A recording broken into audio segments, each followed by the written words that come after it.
Hello again, I am Blunty, and now that I've had some time with the Nintendo Switch, I'm ready to start passing judgment, all proper like. I'm kicking off with the controllers, as the question, should I get the Pro Controller, is by far one of the most common ones when it comes to accessory choices. I have spent several play sessions now with 4 different controller configurations. The tablet mode, where the verdict is just simply, it's fine, it's not perfect, but there are no major issues. But the more interesting stuff comes when you've got choices. Tabletop and docked mode give you 3 main choices. The Joy-Con separated, the Joy-Con in the comfort grip, and the Pro Controller. And I've used each of these options for both short play sessions and super long, unbroken, except for P-breaks, 8-hour plus long gaming sessions while I've been streaming. So firstly, the Joy-Con controllers in their so-called comfort grip, detached from the tablet section and attached to a lightweight plastic shell to make them closer in size and feel to a traditional controller.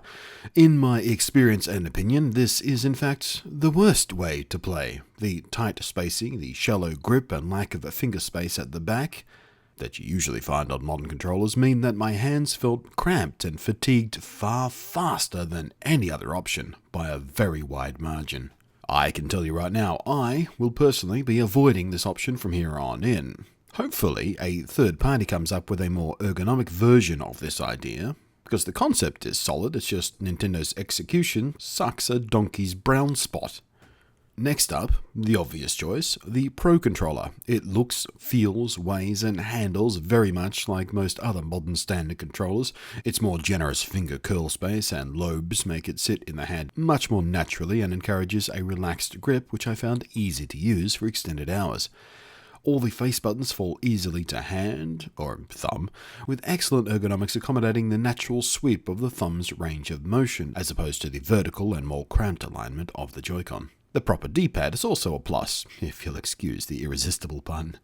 The larger, taller, and more widely spaced buttons also contribute to the comfort, and lastly, the thumbsticks have a larger surface, stand taller, and have a much wider range of motion, which all make fine level control much easier, and feel less fiddly.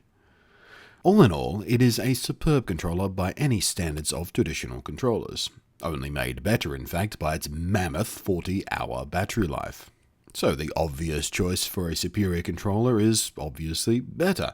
However, when it came to streaming, I actually, to my great personal amazement, found that using the Joy-Con separated was the most comfortable option.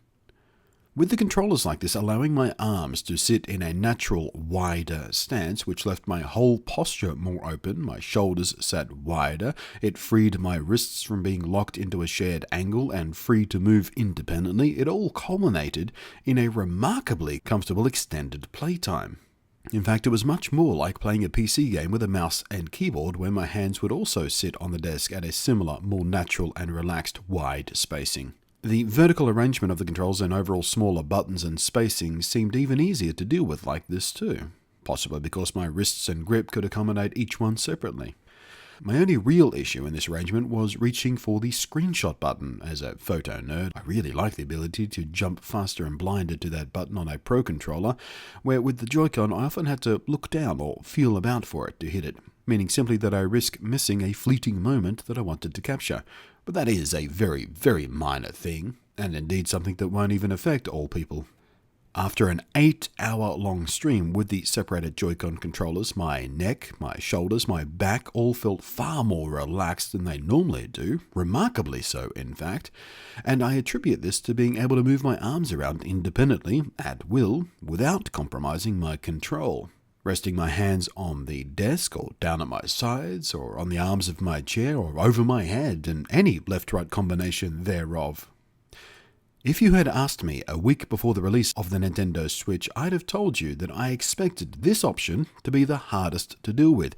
I expected it to feel super weird after spending 2.5 decades plus building muscle memory on traditional controllers, not to mention their assumed awkward tiny size.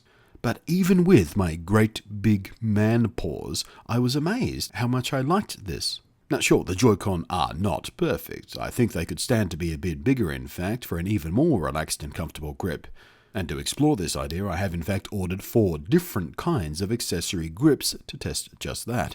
I'll make a video about those in a few weeks when they've all arrived and I've tested them. But the end of the story here is this. The Comfort Grip sucks. The Pro Controller is superb in its own right as a traditional controller, but if you are intending to get a Nintendo Switch, you should at least test the Joy-Con separated before you decide if you feel like you want to invest in the Pro Controller. It seems counterintuitive, you may not expect it, but you may find, like I did, it's really comfortable.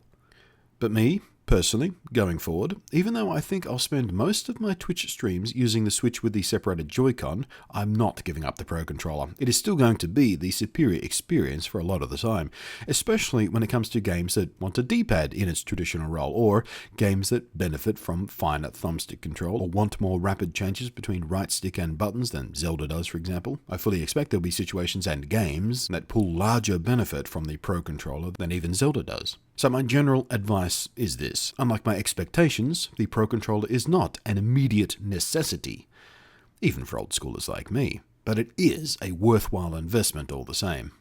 Thanks for watching, I am Blunty, and I will catch you next time.